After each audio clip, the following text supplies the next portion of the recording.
Sinabay ko yung dalawang sasakyan para ano, yun ang mahirapan. Ayan, sinabay ko na. Sabay-sabay na ho yan. At ako'y gutom na. Kakain muna. 3, 2, 1. So guys, solo flight tayo. Wow! At wala namang ibang gagawin kundi maglalagay lang ng radyo, mag-i-install na sa loob ng ano sa loob ng sasakyan ng radyo at sa battery. So nangyayari solo flight ang nangyayari.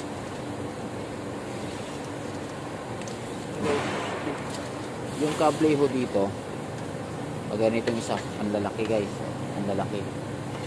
So ilalagay pa yan sa flexible na maitim na flexible. So nakalinya pa rin siya. Nakalinya pa rin.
Napasok na ba dito pag may mga sasakyan, ambulance, nalalagyan ng mga radyo, tsaka kung hindi kaya ni Robert doon, ako gagawa ng mga wangwang, mga sirin.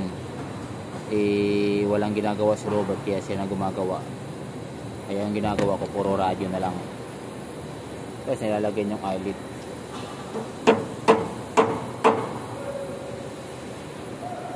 Para matibay.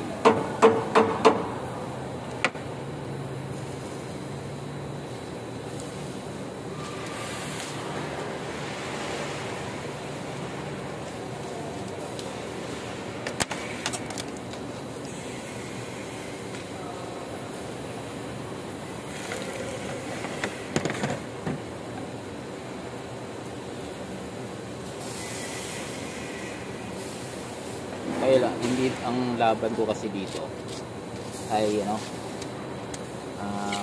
pero sasakyan, ika nga per unit. Kaya kailangan ko tapusin. Kung hindi ko matapos, balikan ko na lang yung disconnect. Wala akong hinahabol na oras na ano.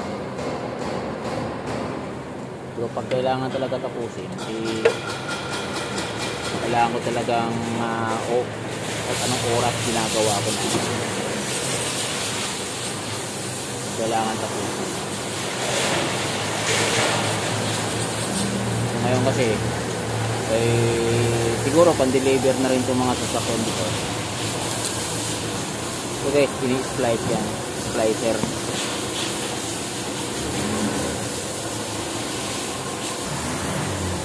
Hindi na diretso guys, yung positive nito ay dadaan pa ng isang fuse. So di bali bago dumating na radyo, 3 fuse ang dadaanan niya. So guys, magtataka kayo, ba't itim yung aking positive? Alam mo bakit? Wala na akong kable. So ito na itim na tira, ayun itim, hindi ko pwede ilagay sa negative dahil wala na akong kable na gagamitin doon sa positive dahil yung pula ay manipis. Ito kasi itim, napakalaki, ay halos di magkasya nga dito sa kanyang sikip. Kaya ginagawa ko positive. So hindi naman siya makikita guys kung anong kulay kasi nakatago. So lalabas na naman doon, yun lang yung yung kable, yung power cord ng radyo.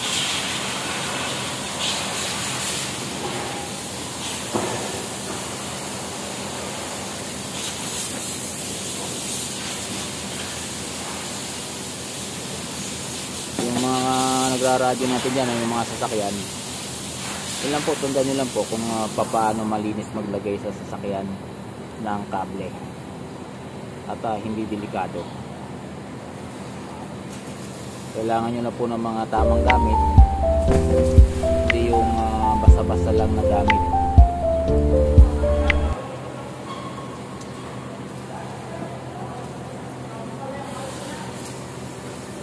Kailangan nyo ng mga flexible para dun sa So guys, yung kable ng radyo ay hindi ho nilalabas ko.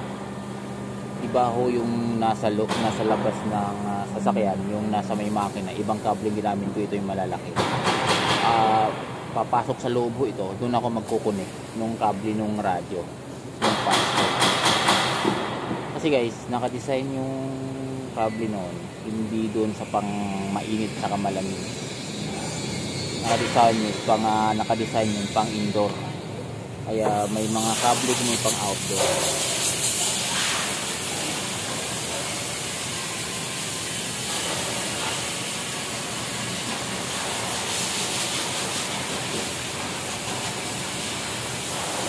Hindi rin isang proseso to guys, maraming proseso to yung ginagawa ko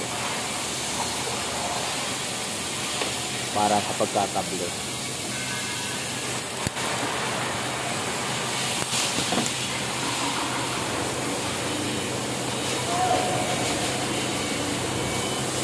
Dito guys, maraming maingay talaga dito. May nagagawang mga sasakyan, mga ambulance, mga rescue vehicle, dito ginagawa.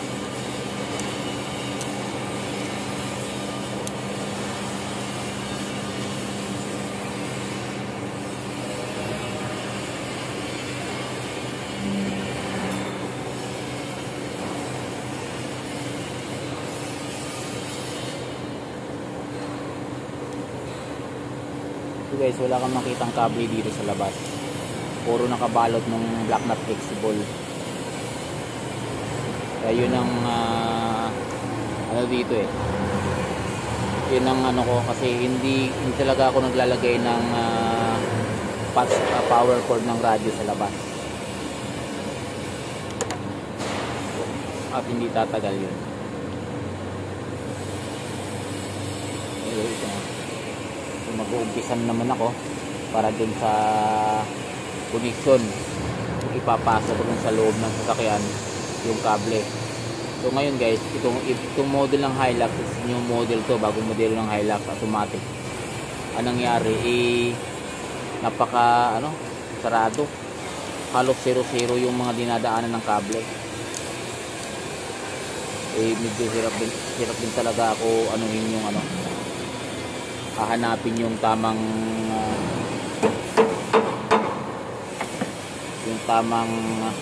paglagyan, kasi guys, yung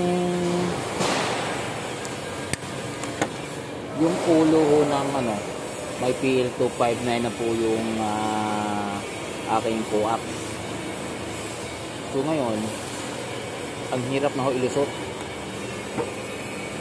Hindi man basta-basta ibabasa-basa mo lang ilusot. Kaya kailangan talaga na